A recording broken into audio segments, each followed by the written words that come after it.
Shalom, perkenalkan nama saya Arnato Bulu, NIM 1734030020, kelas A reguler sore semester 9, Fakultas Ilmu Sosial dan Ilmu Politik. Di sini saya akan membuat video parodi yang berjudul Pengetahuan Sosiologi dan Identitas Kolektif. Di sini saya akan membahas buku ini mengkaji hubungan antara sosiologi lingkup yang melibatkan kekuatan sosial dan konstruksi nasional kolektif dan identitas melakukan dengan berfokus pada peran memori politik di tingkat dari membentuk ideologi. Kajian ini membahas masalah-masalah yang berkaitan dengan pengaguman mitos politik dan narasi sejarah ke dalam analisis sosiologi dan menyelidiki melalui analisis studi tentang Israel dan potensi utama sosiologi akademis untuk menegaskan kembali mitos dan narasi ini dalam pelayanan proyek konstruksi identitas nasional.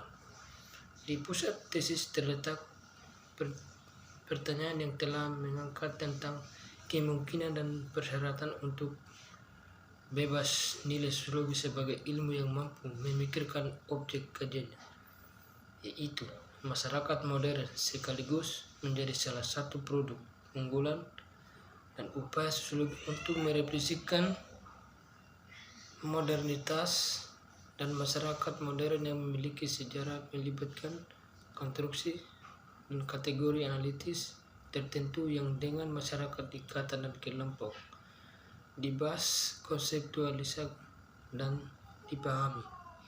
Istilah ini seperti sebagai masyarakat modernitas, budaya, peradaban ras, atau sistem yang baik dibentuk atau kembali selama periode informatif. Sosiologi adalah ujian plus dari disiplin dengan asumsi adanya kategori dan unit analitis yang harus direfleksikan secara kritis untuk menghindari penalaran melingkar. Oleh karena itu, hubungan wawancara objek di mana jalannya analisis menghasilkan konstruksi objek studinya merupakan masalah mendasar dalam mengembangkan pembukaan wacana sosiologi. Sampai ini tidak dapat dipahami terpisah dari imajinasi modern dari mana ia muncul. Itu juga tidak bisa dikirim dari identitas kolektif yang telah ditimbulkan oleh imajiner, khususnya identitas nasional. Dan buku ini merumuskan dalam lingkungan teoritis yang memahami pengetahuan sosiologi khususnya sebagai produk dari hubungan waktu dan kekuasaan, dan di mana memori politik dan lintasan ideologi mungkin tak direlakan berperan dalam proses produksi. Pandangan ini yang dikembangkan melintas abad ke-20 di bawah naungan intelektual dan kemungkinan menganggap pengetahuan sebagai subjek konstruksi sosial serta sarana untuk merasionalisasi konvensi dan hegemoni yang ada untuk menunjukkan bagaimana interaksi antara sosiologi dan identitas nasional terputus sendiri. Ini menaruhkan analisis terhadap karya sosiologi dan Israel yang menjadi terkenal di babak kedua dari abad ke-20. Dan buku ini membahas kira-kira dalam kaitannya dengan ketegangan antara sosiologi dan konstruksi identitas nasional. Dengan demikian, memberikan kontribusi ke wacana mengenai sosiologi dan pernyataan mendasar tentang sosiologi sebagai praktis dan diskursif yang syarat konteks. Tujuan buku ini adalah untuk menyajikan pandangan kritis pasca struktural dan pasca kolonial analisis sosiologi Israel. Analisis ini memisahkan sosiologi pengetahuan dari mitologi nasional dan konstruksi sosiologi, pendekatan terminologi dan penggunaan bahasa bermuatan politik. Studi tentang Israel mulai dari tahun 1947 hingga 2010 adalah sumber utama, di mana buku ini membahas sebagai contoh konstruksi pengetahuan dalam ideologi. Epistemologis sebuah sistem ideologi dalam analisis ini mengacu pada lingkungan sosial yang sering direkrut untuk tujuan politik nasional. Ditujukan untuk legitimasi diri dan didominasi oleh bentuk memori kolektif dan politik yang terus berkembang, memposisikan Zionisme sebagai filosofi politik dan kerangka ideologi.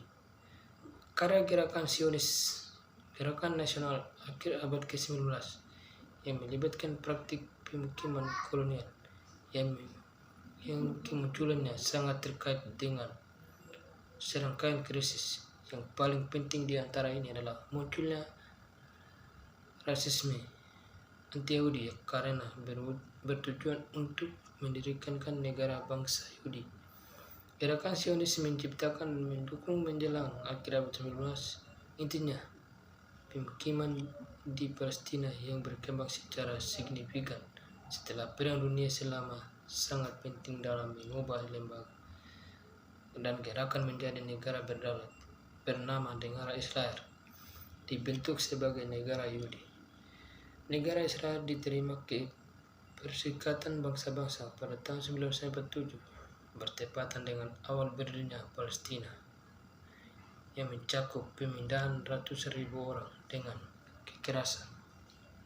Palestina yang menjadi pengungsi dan berpuncak pada Perang 1948 yang membuat menciptakan realitas demokrasi baru di mana penduduk asli Palestina tidak lagi merupakan mayoritas. Dan demikian pula dengan gerakan nasional abad ke-19 lainnya yang dipengaruhi oleh romantisme Eropa yang menjunjung tinggi kriteria kepemilikan berbasis etnis Sion. Gerakan ini menganjurkan keberadaan orang Yahudi yang independen dari gerakan Zionis yang mengembangkan pandangan sekuler orang-orang asal Yahudi sebagai anggota Yahudi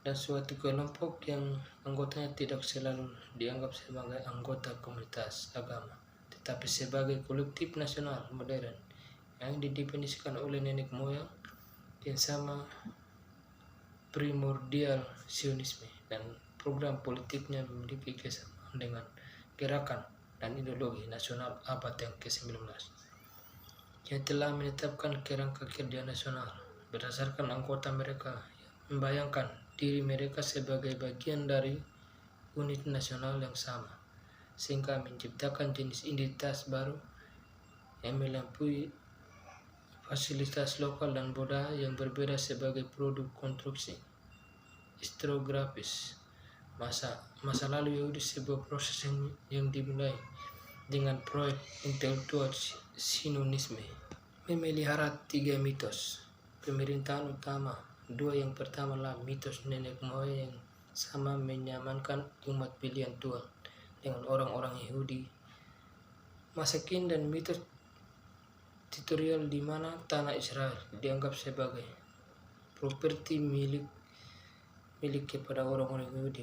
Ini membentuk mitos persaingan dan kembali kebangkitan yang menganggap wilayah yang didefinisikan secara luas yang dikenal sebagai Palestina sebagai tanah Alkitab, tempat orang Yudea kuno, disayangkan pada abad pertama atau kedua.